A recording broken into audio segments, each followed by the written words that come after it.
मेरे प्यारे देशवासियों, नमस्कार। स्वतंत्रता दिवस की पूर्व संध्या पर आप सभी को मैं इस राष्ट्रीय पर्व की हार्दिक बधाई देती हूँ। अब से कुछ ही घंटों बाद हमारे देश की स्वाधीनता के 80वें वर्षों का शुभारंभ होगा। देश विदेश में रहने वाले सभी भारतीय ये पर्व उल्लास के साथ मनाते हैं। हमारा तिरंगा हमारी स्वाधीनता का प्रतीक है। इसे हम पूरी शान से फहराते हैं। 15 अगस्त 1947 के दिन भारत माता पराधीनता की बेड़ियों से मुक्त हुई। सभी देशवासी स्वतंत्र भारत की नियति के निर्माता बने। हम भारत के लोग अपने सपनों को साकार करने के अवसरों का उपयोग कर सके और भारत को सर्वश्रेष्ठ राष्ट्र बनाने की भावना से कार्य करें, इसी में स्वतंत्रता की सार्थकता है। निष्ठावान विद्यार्थी और शिक्षक, विकास के लिए तत्पर वैज्ञानिक और इंजीनियर, स्वास्थ्य सेवा में कार्यरत डॉक्टर और स्वास्थ्यकर्मी, मेहनती श्रमिक और अन्नदाता किसान अपने प्रयासों से राष्ट्र निर्माण कर रहे हैं। प्रतिभावान खिलाड़ी, शिल्पकार तथा कलाकार, मार्गदर्शक बुद्धिजीवी, निजी और सार्वजनिक क्षेत्र की टीमों के कर्मठ सदस्य, जनहित में सेवारत जनप्रतिनिधि, न्याय व्यवस्था से जुड़े न्यायकर्मी, कार्यनिष्ठ सिविल सेवक, अर्थव्यवस्था में योगदान देने वाले छोटे बड़े सभी निवेशक, निस्वार्थ समाजसेवी और स्वच्छता अभियान के अग्रणी कार्यकर्ता, हमारे सभी सफाई मित्र देश की प्रगति में महत्वपूर्ण भूमिका निभा रहे हैं। अन्य क्षेत्र में सक्रिय असंख्य देशवासी तथा संविधान में निहित मूल कर्तव्यों का पालन करने वाले सभी नागरिक राष्ट्र निर्माण में महत्वपूर्ण भागीदार है। मैं उन सभी के हृदय से सराहना करती हूँ। तीनों सेनाओं के जवानों, सभी सशस्त्र पुलिस बलों एवं पुलिस कर्मियों की कर्तव्य निष्ठा के लिए मैं उनकी विशेष सराहना करती हूँ। विश्व पटल पर भारत का मान सम्मान बढ़ाने वाले प्रवासी भारतीयों और दूतावासों में कार्यरत देशवासियों की मैं प्रशंसा करती हूँ। प्यारे देशवासियों, स्वाधीनता के शताब्दी वर्ष 2047 तक विकसित भारत के निर्माण के लिए हम आगे बढ़ रहे हैं। अंत्योदय की भावना के साथ हमारा संकल्प है कि विकास का लाभ प्रत्येक व्यक्ति तक पहुंचे। अपनी समृद्ध विरासत और स्वाधीनता संग्राम के आदर्शों को अपनाते हुए हम आधुनिक विकास के मार्ग पर अग्रसर है। वयं राष्ट्रे जागृयाम, ये वेदवाक्य हमें प्रेरणा देता है कि हम राष्ट्र के लिए सदैव जागरूक रहे। हमारे स्वाधीनता संग्राम में संघर्षरत अलग अलग विचारधाराओं के लोगों का लक्ष्य एक ही था, भारत की स्वतंत्रता। स्वदेशी आंदोलन के दौरान वंदे मातरम जन जन का गीत बन गया। राष्ट्रपिता महात्मा गांधी के नेतृत्व में अनगिनत देशवासी स्वाधीनता संग्राम से जुड़ गए। बाबा साहेब डॉक्टर भीमराव अंबेडकर ने समाज सुधार तथा राष्ट्र निष्ठा के उच्च आदर्श प्रस्तुत किए। भारत माता की उन सभी महान संतानों को मैं सादर नमन करती हूँ जिनके आदर्शों पर चलते हुए हमारा देश स्वतंत्र हुआ और आगे बढ़ा। आज 14 अगस्त के दिन को हम विभाजन विभीषिका स्मृति दिवस के रूप में मनाते हैं। हम उन लाखों देशवासियों को याद करते हैं जो विभाजन से जुड़ी हिंसा में मारे गए या विस्थापन की त्रासदी झेलने को मजबूर हुए। सांप्रदायिक हिंसा की वजह से लाखों लोगों को शरणार्थी बनना पड़ा और बंटवारे की विभीषिका सहन करनी पड़ी। फिर भी उन्होंने अपनी पहचान नहीं छोड़ी। जब हमारा देश स्वतंत्र हुआ उस समय देश के विभाजन के गंभीर परिणामों के साथ साथ 550 से अधिक रियासतों को नव स्वाधीन भारत के साथ जोड़ना भी एक असाधारण चुनौती थी। सरदार पटेल ने राजशाही व्यवस्थाओं को समाप्त करके हमारे स्वाधीन लोकतंत्र में उनका विलय किया। एक कृतज्ञ राष्ट्र की ओर से आधुनिक भारत की एकता के शिल्पकार लौह पुरुष सरदार वल्लभ भाई पटेल की पावन स्मृति को मैं सादर नमन करती हूँ। प्यारे देशवासियों, भारत के लोगों द्वारा निर्मित हमारा संविधान नागरिकों की भागीदारी पर आधारित है।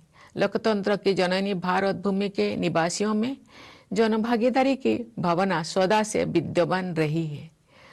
उस भावना को नई ऊर्जा के साथ हमारे देशवासी आगे बढ़ा रहे हैं। राष्ट्रीय अभियानों को जनभागीदारी से आगे बढ़ाया जा रहा है। ये हमारे लोकतंत्र की प्रेरक उपलब्धि है। प्रतिष्ठा और अवसर की समानता तथा व्यक्ति की गरिमा हमारे संविधान के प्रमुख आदर्श है।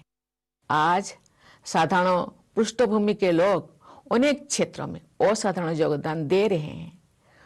इससे मेरा ये विश्वास दृढ़ होता है कि आज के भारत में हर व्यक्ति बड़े सपने देख भी सकता है और उन्हें पूरा भी कर सकता है।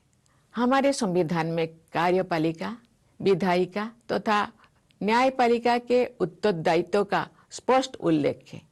जनप्रतिनिधियों का कर्तव्य है कि वे विधायिका में जन आकांक्षाओं को अभिव्यक्त करें। कार्यपालिका का कर्तव्य है कि जनहित और राष्ट्रहित की नीतियों को कार्यरूप दे। न्याय व्यवस्था से जुड़े प्रत्येक व्यक्ति का एक कर्तव्य है कि अभाव के कारण कोई व्यक्ति न्याय से वंचित ना रहे। हर नागरिक को, विशेषकर वंचित वर्गों के लोगों को समानता के आधार पर सम्मान के साथ समय से न्याय मिलना चाहिए।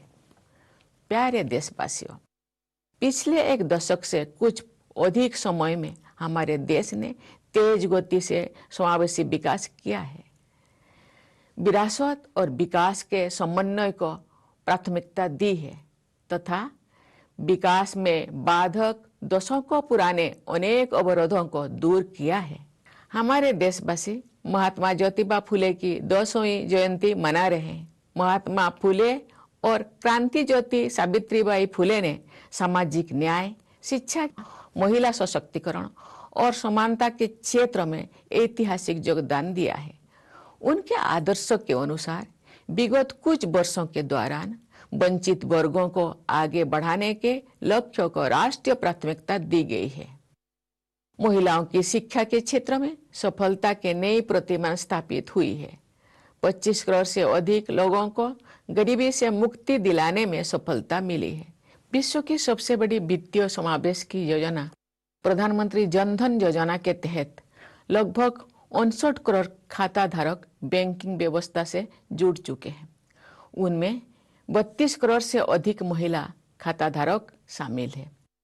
80 करोड़ लोगों के लिए निःशुल्क राशन की व्यवस्था द्वारा उनकी खाद्य सुरक्षा सुनिश्चित की गई है।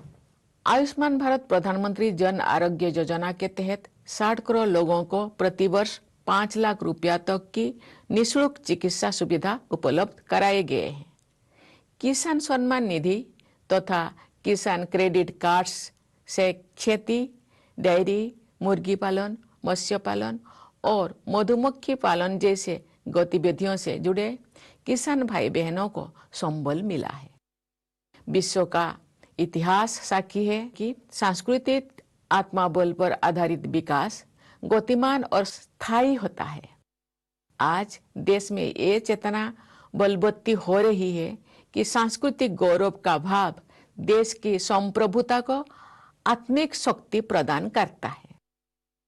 हमारे पूर्वजों ने ज्ञान विज्ञान, कला संस्कृति, अध्यात्म और सदाचार की अनमोल विरासत सौंपी है। हम विरासत और विकास के समन्वय के साथ आगे बढ़ रहे हैं। हमारे देश में विश्व का सबसे बड़ा और सबसे अच्छा डिजिटल इंफ्रास्ट्रक्चर विकसित किया गया है। गांव की छोटी छोटी दुकानों में तथा रेहड़ी पटरी पर भी डिजिटल पेमेंट्स हो रहे हैं। विश्व में आधे से अधिक real time digital transactions Bharat में हो रहे हैं। हमारे देशवासियों और सरकार ने मिलकर डिजिटल क्रांति का उदाहरण विश्व समुदाय के सामने प्रस्तुत किया है। टेक्नोलॉजी का उपयोग करके सरकार ने जन कल्याण की सुविधाओं को पारदर्शी तरीके से जन जन तक पहुंचाया है। हमारे देश में हाईवेज, वाटरवेज, रेलवेज और एयरवेज के रूप में आधुनिक इंफ्रास्ट्रक्चर का अभूतपूर्व विस्तार हुआ है। इससे नए उद्यमों के लिए अवसर उत्पन्न हो रहे हैं, नए रोजगारों का सृजन हो रहा है तथा निवेशकों का विश्वास बढ़ रहा है। प्यारे देशवासियों, विश्व के अनेक क्षेत्रों में युद्ध एवं अस्थिरता का सभी देशों पर प्रभाव पड़ रहा है। ऐसी परिस्थिति में भी हमारे देश की अर्थव्यवस्था सबसे तेज गति से बढ़ती हुई प्रमुख अर्थव्यवस्था के रूप में आगे बढ़ रही है। आर्थिक अनुमानों के अनुसार भारत की विकास दर विश्व की औसत विकास दर की तुलना में दोगुनी से अधिक रहेगी। आत्मनिर्भर भारत अभियान से हमारी आर्थिक प्रगति और राष्ट्रीय सुरक्षा का आधार मजबूत हुआ है। आधुनिक विकास के मार्ग पर आगे बढ़ने के साथ साथ पर्यावरण संरक्षण के क्षेत्र में भी भारत विश्व स्तर पर अग्रणी योगदान दे रहा है। सस्टेनेबल डेवलपमेंट गोल्स 2030 के कुछ लक्ष्यों को हमारे देश ने समय से पहले ही प्राप्त कर लिया है। रिन्यूएबल एनर्जी के विकास को पिछले कुछ वर्षों में अभूतपूर्व गति मिली है। हमारे विदेश नीति देश हित पर आधारित है। शांति, सहयोग, संवाद तथा वसुधैव कुटुंबकम के आदर्श हमारी विदेश नीति के स्तंभ हैं। आर्थिक सहयोग बढ़ाने तथा पारस्परिक संबंधों को और प्रगाढ़ बनाने के लिए हमने अनेक देशों के साथ फ्री ट्रेड एग्रीमेंट्स किए हैं। ग्लोबल साउथ के देशों में हम अग्रणी भूमिका निभा रहे हैं। विश्व पटल पर हमारे देश का सम्मान बढ़ा है। हम रूल्स बेस्ड इंटरनेशनल ऑर्डर में विश्वास रखते हैं। हमारे प्रयास है कि संयुक्त राष्ट्र संघ सहित मल्टीलेटरल ऑर्गेनाइजेशंस में विश्व समुदाय का समुचित प्रतिनिधित्व हो। हमारे इस प्रयास को अनेक देशों का प्रबल समर्थन मिल रहा है।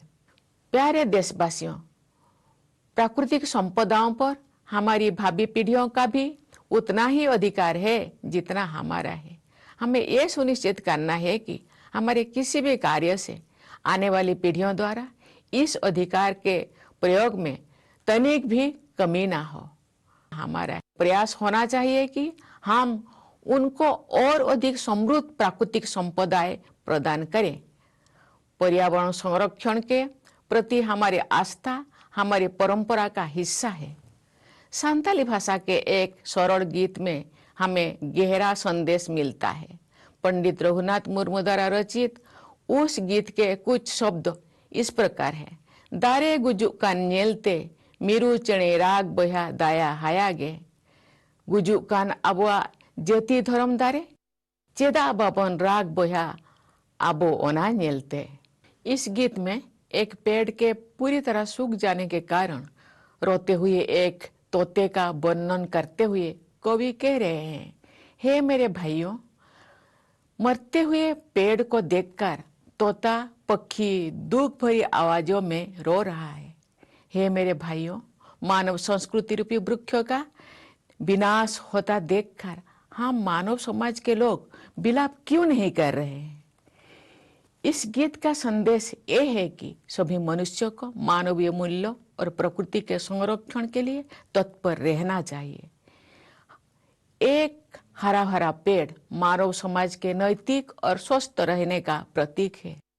एक पेड़ माँ के नाम तथा लाइफस्टाइल फॉर एनवायरनमेंट यानी लाइफ जैसे अभियानों की भावना के अनुरूप सभी को पर्यावरण संरक्षण के लिए व्यक्तिगत और सामूहिक प्रयास करना चाहिए। मेरे प्यारे देशवासियों, मुझे ये देखकर बहुत प्रसन्नता होती है कि शिक्षा के क्षेत्र में हमारे बेटियां प्रभावशाली प्रदर्शन कर रहे हैं। साथ ही कृषि उत्पादकता बढ़ाने में योगदान देने वाले ड्रोन दीदी से लेकर वायुसेना में फाइटर कॉम्बैट लीडर बनने तक विभिन्न क्षेत्रों में महिलाओं की भागीदारी बढ़ रही है। हाल ही में ग्लासगो में संपन्न हुए कॉमनवेल्थ गेम्स में भारत के कुल 13 स्वर्ण पदकों में 8 स्वर्ण पदक बेटियों ने जीते हैं। महिलाओं की आर्थिक आत्मनिर्भरता बढ़ रही है।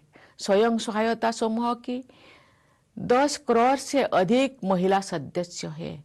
3 करोड़ महिलाओं को लखपति दीदी बनाने का लक्ष्य तय किया गया था। इस लक्ष्य को प्राप्त किया जा चुका है। अब हमारे देश 3 करोड़ महिलाओं को नई लखपति दीदी बनाने के लक्ष्य की ओर अग्रसर है। मुद्रा योजना के तहत सहायता प्राप्त करने वाले उद्यमियों में लगभग 2/3 लाभार्थी महिलाएं हैं। महिलाओं की आर्थिक आत्मनिर्भरता के प्रयासों के साथ साथ हम देख रहे हैं कि वे विभिन्न क्षेत्रों में नेतृत्व प्रदान कर रही है। मतदान में महिलाओं की बढ़ती भागीदारी हमारी गणतंत्र की विशेष सफलता है। लोकसभा और विधानसभा में महिलाओं का 33% प्रतिनिधित्व आरक्षित करने के लिए वर्ष 2023 में नारी शक्ति बंधन अधिनियम पारित किया जा चुका है। इस अधिनियम के लक्ष्य को प्राप्त करने से महिलाओं का नेतृत्व बढ़ेगा तथा हमारा लोकतंत्र और अधिक समावेशी बनेगा। देश की कुल आबादी में 65% लोगों की आयु 35 वर्ष से कम है। ये युवा आबादी हमारी सबसे मूल्यवान संपदा है। हमारे देश के युवा टैलेंटेड है, कमिटेड है और स्किल्ड है। जमीनी स्तर पर युवाओं द्वारा किए गए विभिन्न समस्याओं के इनोवेटिव और प्रैक्टिकल सॉल्यूशंस को देखकर मुझे समाज और देश के लिए उनकी प्रतिबद्धता का परिचय मिलता है। केवल 28 वर्ष की औसत आयु वाली युवा टीम द्वारा हाल ही में रॉकेट का सफल प्रक्षेपण करके अंतरिक्ष अन्वेषण के एक नए चरण का शुभारंभ किया गया है। हमारे अनेक युवा स्वरोजगार के मार्ग पर चलते हुए रोजगार प्रदान करने की संस्कृति को अपना रहे हैं। युवा उद्यमियों की भागीदारी से हमारे देश में एक मजबूत स्टार्टअप इकोसिस्टम विकसित हुआ है। विश्व के बड़े बड़े उद्यम भारत के युवाओं की प्रतिभा और लगन से प्रभावित रहते हैं तथा उन्हें नेतृत्व की भूमिकाओं में नियुक्त करते हैं। ऐसे युवाओं ने विश्व समुदाय में भारत की युवा शक्ति की साख बढ़ाए हैं। हमारी युवा पीढ़ी भारत के स्वर्णिम भविष्य के प्रति मेरी आस्था को और प्रबल बनाती है।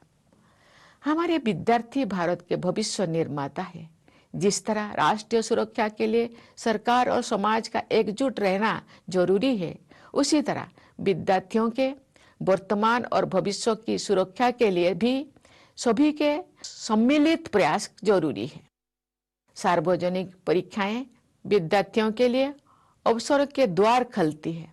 इसीलिए सरकार इन परीक्षाओं में सुधार के लिए व्यापक कदम उठा रही है। इन सुधारों का उद्देश्य है कि सार्वजनिक परीक्षाओं में अनुचित साधनों पर पूरी तरह से अंकुश लगे, परीक्षा प्रणाली और अधिक पारदर्शी तथा युवाओं के लिए सुरक्षित एवं भरोसेमंद हो। सरकार के प्रयासों तथा नई आर्थिक गतिविधियों से युवाओं के लिए अनेक प्रकार के नए अवसर उत्पन्न हो रहे हैं। ऐसे अवसरों के बारे में जानकारी प्राप्त करके हमारे युवा सफलता के नए मार्ग चुन सकते हैं। हमारे युवाओं का शारीरिक एवं मानसिक स्वास्थ्य देश के भविष्य का आधार है। परिवार और समाज की भी जिम्मेदारी है कि हमारे युवा उत्साह के साथ आगे बढ़ते रहे।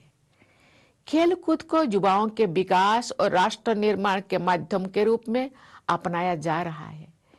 खेलो इंडिया कार्यक्रम के तहत स्थानीय स्तर से लेकर राष्ट्रीय स्तर तक देश के सभी क्षेत्र के लिए स्पोर्ट्स इकोसिस्टम उपलब्ध कराया जा रहा है। खेल कूद को बढ़ावा देने के लिए सरकार अभूतपूर्व निवेश कर रही है। इन प्रयासों के अच्छे परिणाम सामने आ रहे हैं। अंतर्राष्ट्रीय खेल प्रतिस्पर्धा में हमारे खिलाड़ी प्रदर्शन और उपलब्धियां के उच्च शिखरों तक पहुंच रहे हैं। एक और हमारे देश में सबसे बड़ी युवा आबादी है, तो दूसरी ओर वरिष्ठ नागरिकों की संख्या भी निरंतर बढ़ रही है।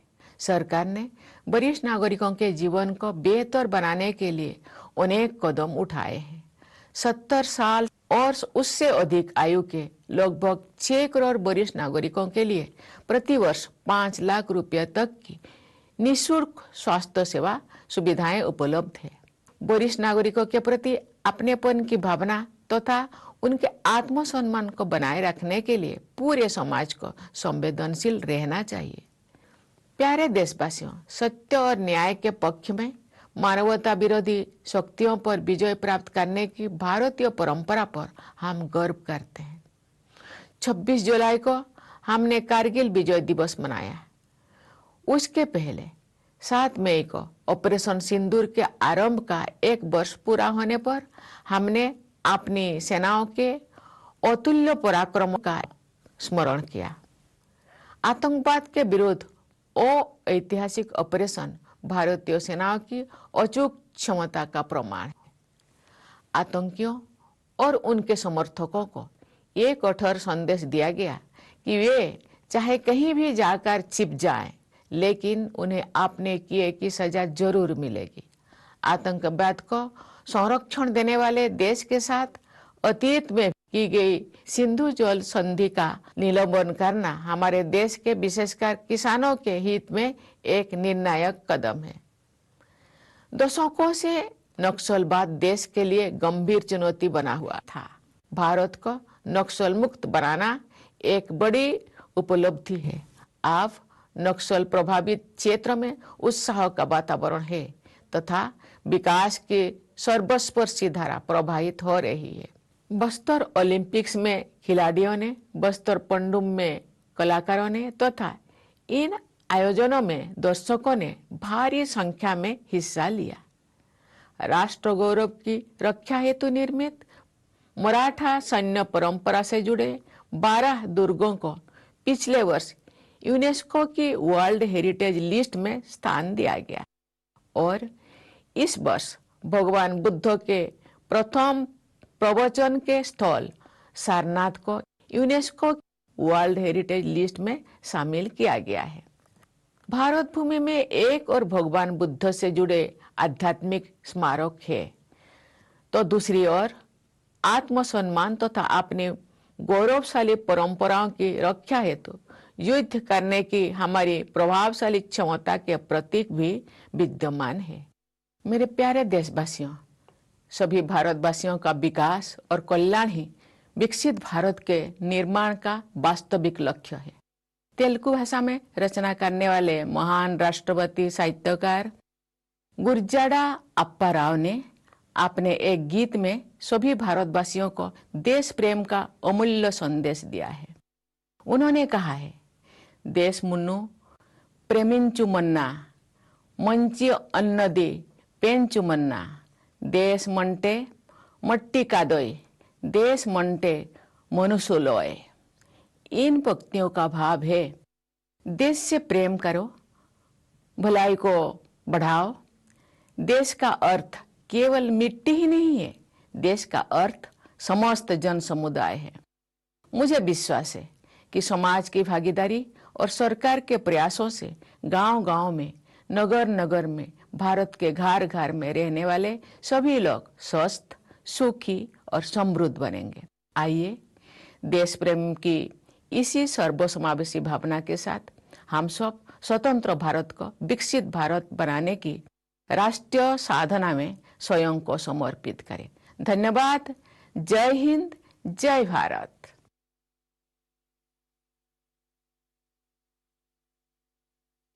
My dear fellow citizens, Namaskar.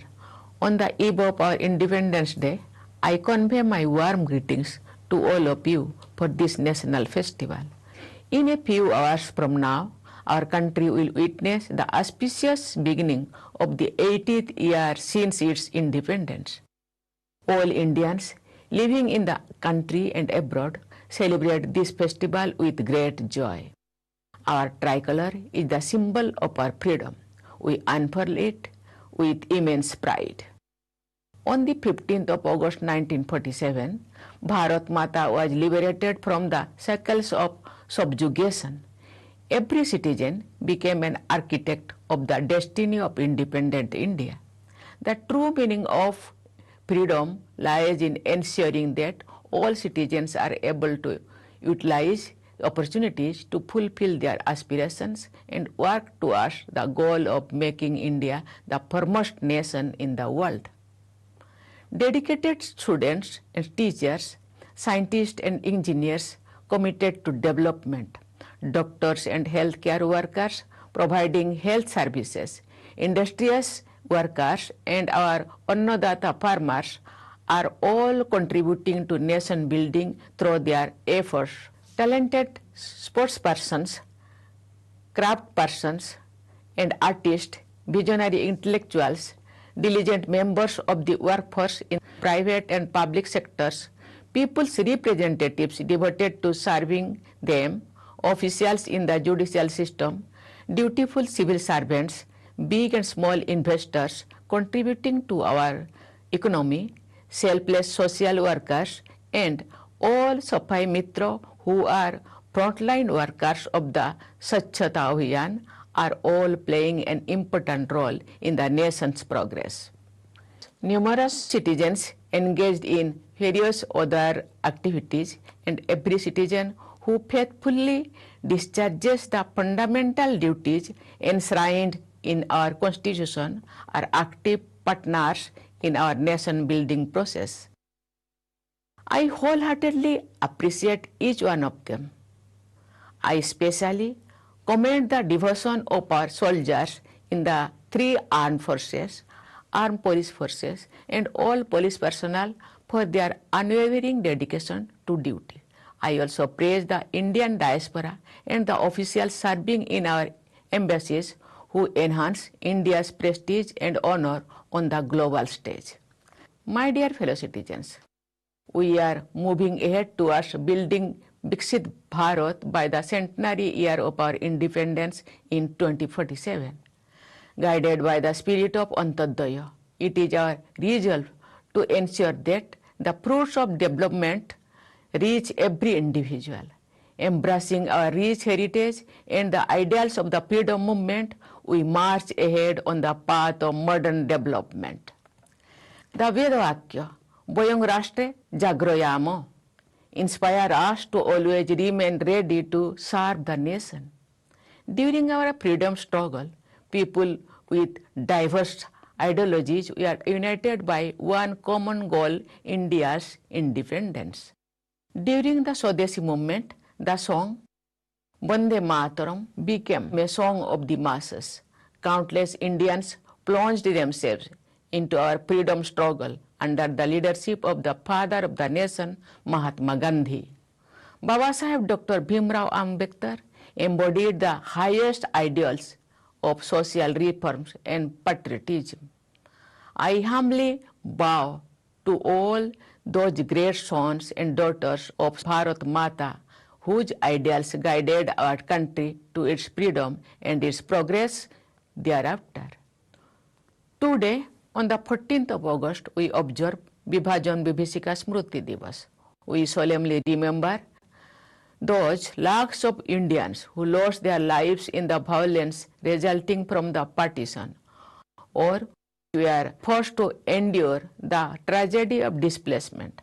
Lakhs of people had to become refugees due to communal violence and endure the horrors of partition.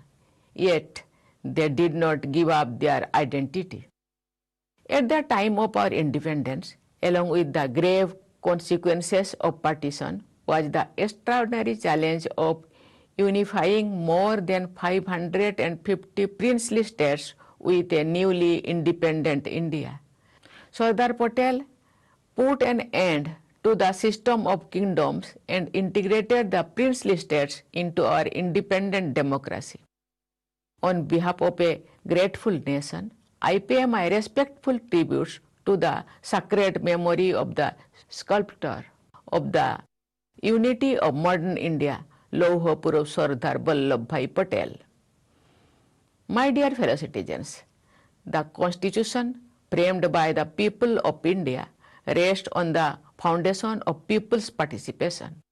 The spirit of public participation has always been inherent in the people of our country, which is the cradle of democracy. With renewed vigor, our fellow citizens are promoting the same tradition of people's participation. National campaigns are being implemented through active participation of the people. This is an inspiring achievement of our democracy. Equality of status and of opportunity, along with the dignity of the individual, are among the cherished ideals of our Constitution.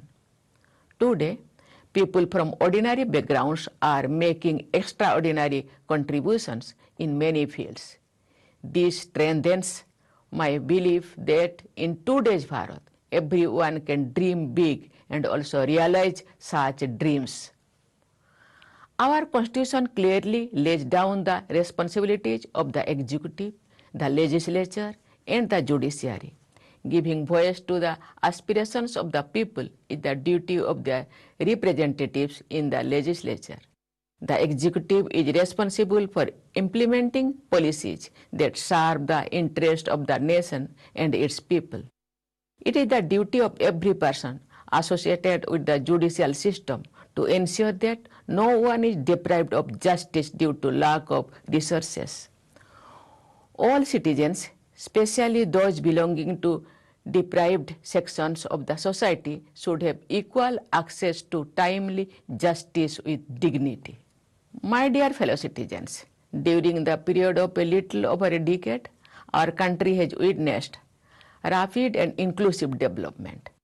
Parity to harmonizing heritage and development, and removal of numerous decades-old obstacles to development. Our country is celebrating the 200th birth anniversary of Mahatma Jyotiba Phule. Mahatma Phule and Kranti Jyoti Savitribai Phule made historic contributions to social justice, education, women's empowerment, and equality. Following their ideals, the upliftment of the deprived sections of society has been given priority at the national level during the past few years. New standards have been set in the area of women's education. More than 25 crore people have been lifted out of poverty. Under Pradhan Mantri Jan Dhan Yojana, the world's largest program of financial inclusion, nearly 59 crore account holders have joined the banking system. Out of these, more than 32 crore account holders are women. Food security has been ensured for more than 80 crore people by providing them with free rations. Under Ayushman Bharat Pradhan Mantri Jan Arogya Yojana, free health care coverage of up to 5 lakh rupees per year has been provided to 60 crore people. Kisan Samman Nidhi and Kisan Credit Cards have provided support to farmers engaged in activities such as farming, dairy, poultry, fisheries, and beekeeping. History of the world bears witness to the fact that development rooted in a strong sense of cultural identity is both rapid and sustainable. Today, there is a growing awareness in the country that a sense of cultural pride bolsters the inner strength of the nation. Our ancestors have passed on a rich legacy of learning, science, art and culture, spirituality, and virtuous conduct. We are moving ahead, harmonizing our heritage and development. India has developed the world's largest and best digital infrastructure. Digital payments are now common even in small rural shops and among street vendors. More than half of the world's real-time digital transactions take place in India. Together, the people of India and the government have presented an example of digital revolution to the global community. By using technology, the government has provided benefits of welfare schemes to the people in a transparent manner. Our country has seen an unprecedented expansion of modern infrastructure in the form of highways, waterways, railways, and airways. This is creating opportunities for new enterprises, generating employment, and boosting investor confidence. My dear fellow citizens, warfare and instability prevailing in several parts of the world are affecting every country. Even in such trying circumstances, our economy is moving ahead as the fastest growing major economy in the world.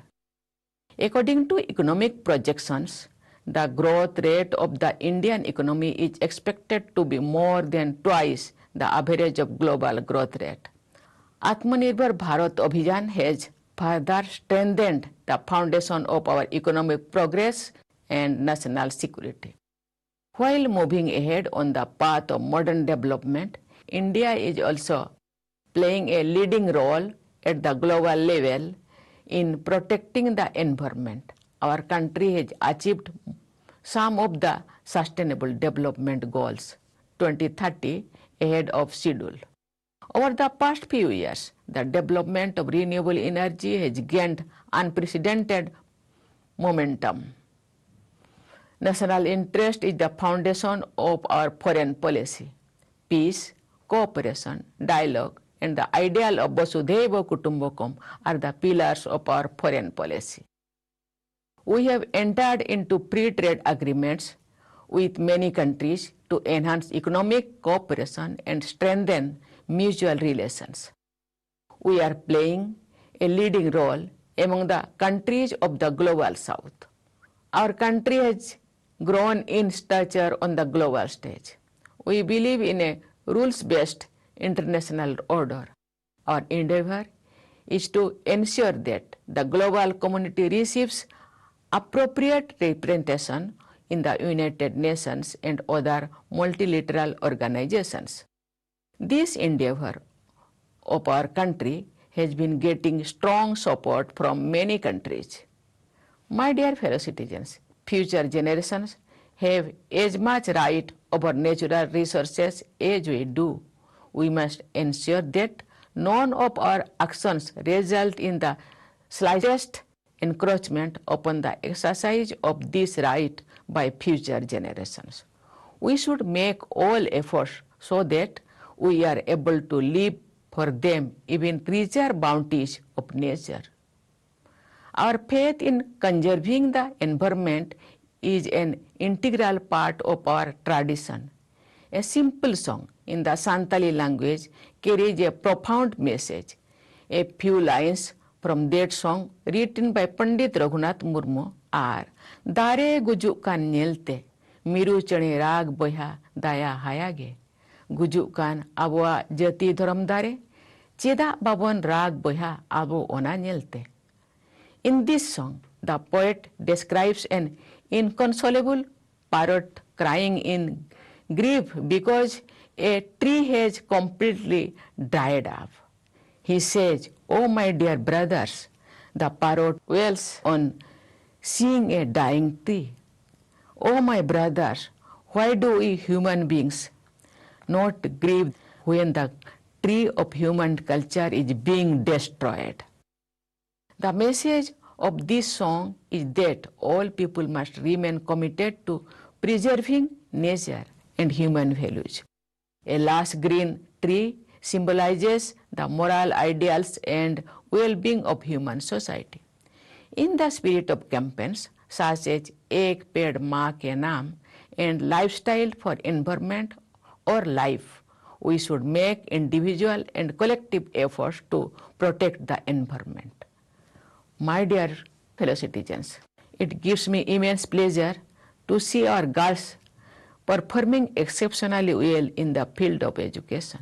Also, women's participation is increasing across diverse sectors, from the drone DD, who contributes to enhancing agricultural productivity, to the fighter combat leader in the Air Force.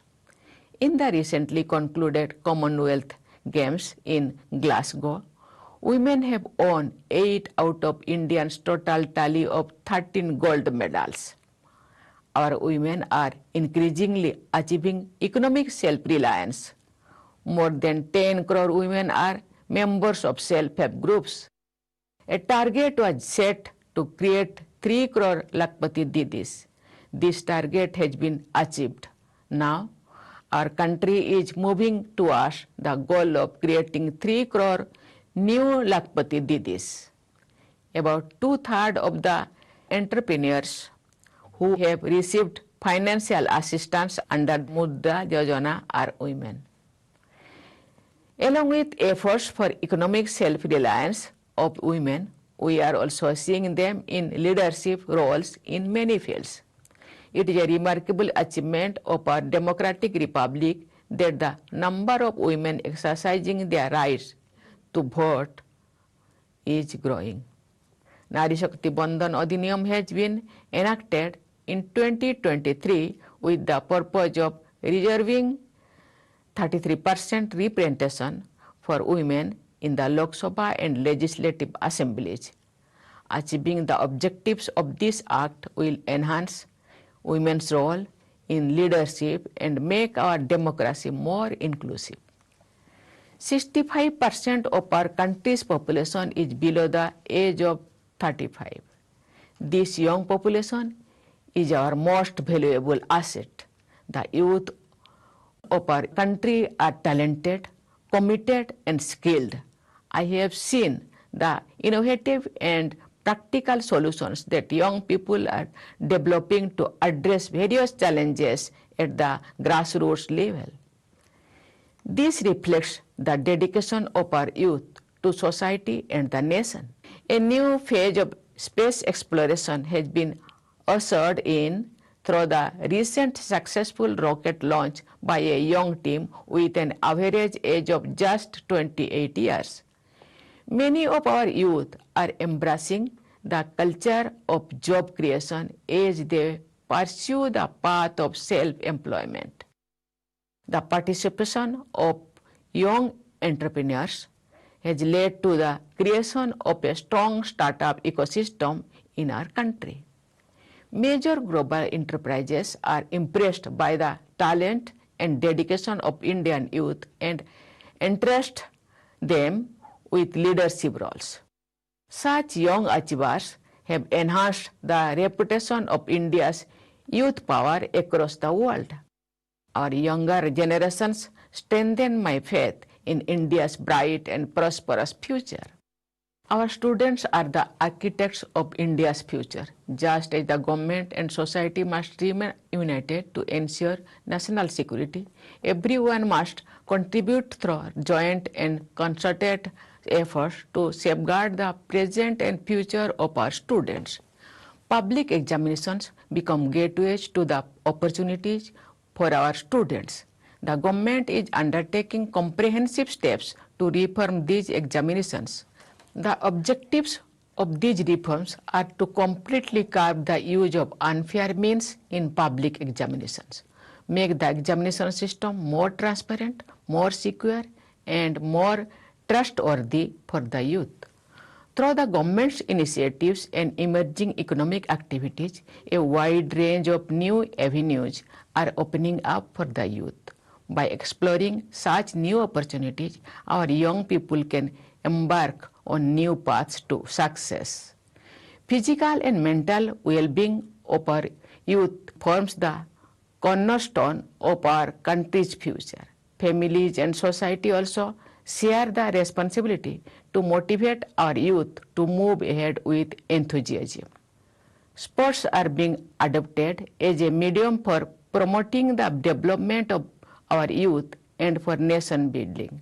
Under the Khelo India program, sports ecosystem is being developed across the country from the grassroots to the national level. The government is making unprecedented investments to promote sports. These efforts are yielding good results. In international sports tournaments, there has been a remarkable leap in the performance and achievements of our sports persons. While our country has the world's largest young population, the number of senior citizens is also on the rise. The government has taken several initiatives to improve the quality of life of senior citizens. About 6 crore senior citizens of the age of 70 years and above can avail of free healthcare services of up to 5 lakh rupees per year. Society as a whole should be sensitive towards senior citizens, fostering a sense of belonging towards them and upholding their self-respect. My dear fellow citizens, we take pride in our tradition of overcoming the forces hostile to humanity for upholding truth and justice. On 26th of July, we observed Kargil Vijay Divas. Earlier, on the 7th of May, we commemorated the completion of 1 year since the launch of Operation Sindoor. We remembered the unmatched valor of our armed forces. That historic operation against terrorism demonstrated the capability of the Indian armed forces to act with precision. It sent a clear and firm message to terrorists and those who support them that no matter where they hide, they will have to face the consequences of their actions. Suspension of the Indus Water Treaty with the country that harbors terrorism is a decisive step in the interest of our nation, especially the farmers. For decades, Naxalism posed a serious challenge to the nation. Making India Naxal-free is a major achievement. Today, enthusiasm prevails in the areas once affected by Naxalism. All-inclusive development is underway in these regions. A large number of players took part in the Bastar Olympics and many artists showcased their talent in Bastar Pandum, which were enjoyed by a large number of people. 12 forts built to safeguard national pride associated with the Maratha military tradition have been included in the UNESCO World Heritage List last year. And this year, Sarnath, the site of Bhagavan Buddha's first sermon, has been included in the UNESCO World Heritage List. On the one hand, Bharat Bhumi has monuments of spirituality associated with Bhagavan Buddha. It also has symbols of our impressive ability to fight for preserving our pride and glorious traditions on the other. My dear fellow citizens, the development and well-being of every Indian is the real objective of building Viksit Bharat. The great nationalist writer Gurjada Appa Rao, who wrote in Telugu, conveyed a timeless message of patriotism in one of his songs. Des Munnu Primenchu Mona, Manchi Onnadi, Penchu Mona. Des Motte, Matti Kadoi, Des Monte, Monusuloi. The essence of these lines is love your country, foster goodness. A nation is not just its land. The nation is all its people. It is my belief that with the participation of the society and efforts of the government, people in every village, each town and all households across India will become healthier, happier and prosperous. With this all-inclusive spirit of patriotism, let us devote ourselves to the sacred national goal of transforming Swatantra Bharat into Viksit Bharat. Thank you. Jai Hind, Jai Bharat.